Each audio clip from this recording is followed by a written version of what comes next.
Hello, it's Reverend Miller. And Stuart Holmes. Welcome to Thoughts on Thursday. We took a little break last week and we're glad that you're joining us to really talk about worship. And what I'm focusing on today is this coming weekend for our call to worship, we're using Psalm 13, which would often be considered a psalm of lament. And normally in our tradition, for our call to worship, we think of like Psalm 100 or Psalm 98, where we just have joy and we thank God for all that is wonderful. But if you look at the Psalms, there are many Psalms of lament, or what Walter Brueggemann would call Psalms of disorientation, where we look at the world and we think it's just not right and we complain. And as Christians, we often think, oh, it's not faithful to complain. But the biblical witness shows that we can complain in this covenantal relationship with God. So Psalm 13, it begins by saying, "How long, O Lord, will you forget me forever? How long will you hide your face from me?" But it ends by saying, "But I trusted in your steadfast love. My heart shall rejoice in your salvation. I will sing to the Lord because he has dealt bountifully with me." And so a lament usually does begin with, like we talked about a few weeks ago, our bowels being turned over, just this pain and this suffering as we look and see injustice and hatred in the world, and we want something different. And so we complain or lament to God. And usually they end with a sense of really still being faithful to God and also trusting in God that all things will be worked out in God's time. But a lament is a powerful thing because our world is not perfect. There's brokenness and suffering and pain, and lament allows us to live into that reality. And too often, as a Christian church, we only sing hymns and songs that are what we consider joyful. But a lament is part of life, and it speaks to our everyday experience. So that's what we're going to explore with lament. And now Stuart's going to talk a little bit about the music aspect of lament.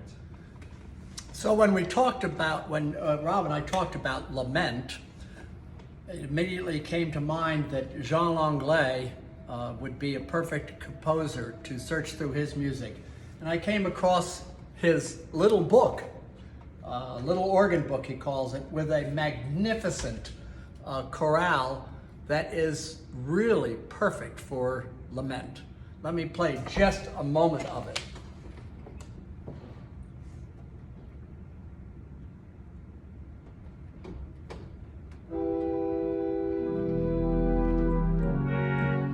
Let me try that one again.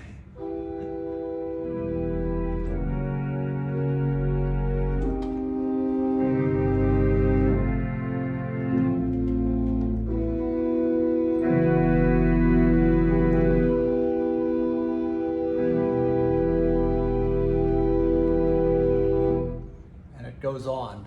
It just has that pull of sorrow and concern, lament, and I thought it would be perfect. And I'm going to use that theme to start off the postlude. Now, I was talking to Rob before that many times these psalms of lament come forward at the end with a message of hope, pulling out of that state that we may have started in.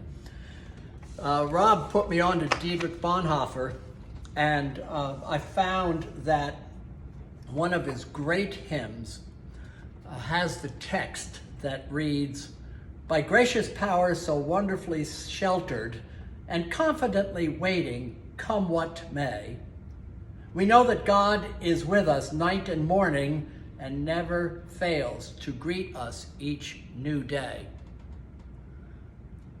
That was written the Christmas Eve before he was executed by the Nazis.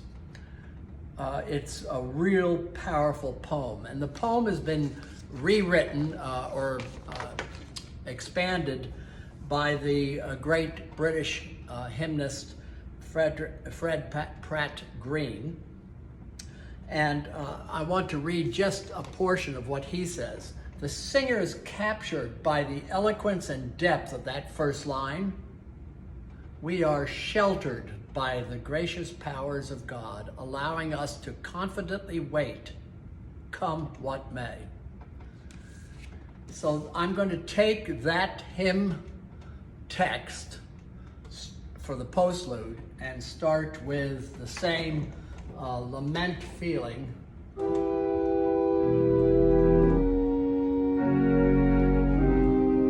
And then transist, is that the right word?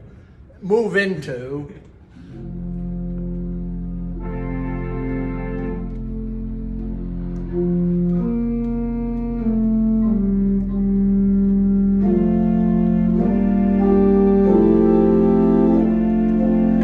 which is one of the hymn tunes that's set in the same meter as was the original hymn tune for Bonhoeffer's poem. Powerful. Powerful. That poem is included in Bonhoeffer's book, The Cost of Discipleship.